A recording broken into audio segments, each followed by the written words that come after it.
I have a peach tree that my daddy planted years ago, and it has never been pruned that I know of. 3 years ago, I got about 10 5-gallon buckets of peaches off of it.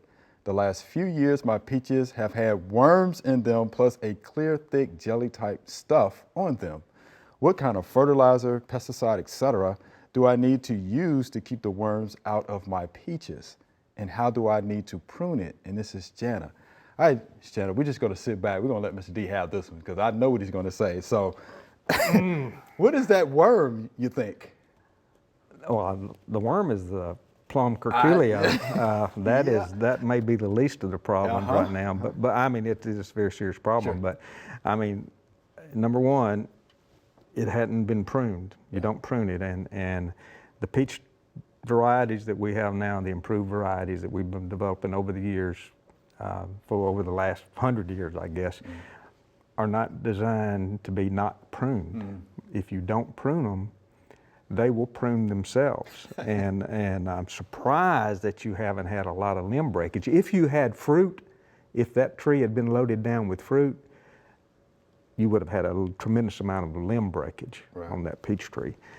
The plum curculio causes the worms in the fruit. It also, where the adult female lays the egg for the plum curculio, there will sometimes be a drop of sap, juice that comes out. I would severely prune the tree, open up the center of the tree, thin it out, get all the hanger downers below your waist out of the way, and open up the center of the tree, make it look like an upside down umbrella.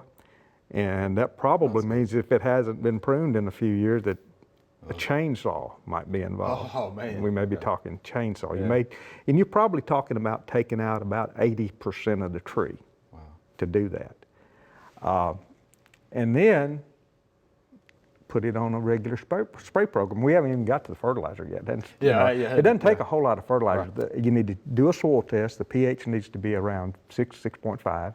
So lime to get it to that point.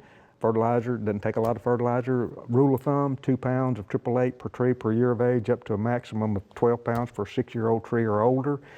But if you don't need the P and K, you don't need to put it out there. So I don't recommend doing that every year, but that's a general rule of thumb. Soil test, don't guess. What months could she prune? Or what months could be pruned?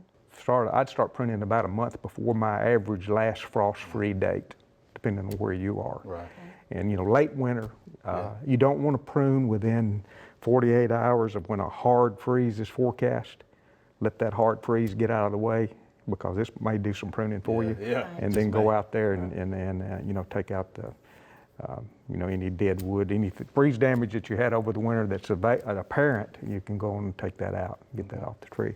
But a lot of problems, and I have seen trees like that. I have gone out and worked them, and it's a job. You just have to roll your sleeves up. But you can, if you thin out the limbs and open up the center of the tree, bring it down. If you got anything over 8-10 feet tall, bring it down where you can manage most of it from the ground or a short ladder, and then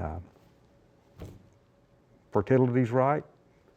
Put it on a spray program, and I would recommend, if you're in our neck of the woods, getting you one of these, one of these disease and insect control in home fruit plantings, and it's going to recommend that on peaches, plums, and cherries that you do a delayed dormant spray with oil emulsion, and then at bloom, go in there with a fungicide Captan. Do not apply any insecticides during bloom, because you will stop the pollination.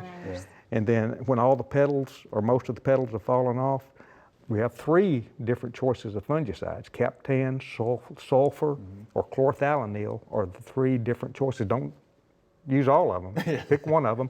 And you might want to mix them up a little bit. It's probably a good idea to help prevent resistance, to kind of mix them up a little bit from time to time. But one of those fungicides plus malathion.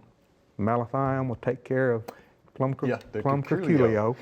And then you do that every 7 to 10 days. If it's dry weather, you don't get any rain at all, wait about 10 days. If it rains, it erased your protective spray. So pretend like you didn't spray. It's a lot of work. But 7 to 10 days spray schedule. up until before harvest, and then follow the pre-harvest interval on the insecticide and fungicide that you're using. But that, that's some work. Yeah. It's a lot of work, and we'll have that publication, of course, on our website. Yeah, you need So, good info. good info. It is good info. Thank you, Mr. T. Hope you enjoyed the video. We would love to get more questions from you. So be sure to leave us some comments.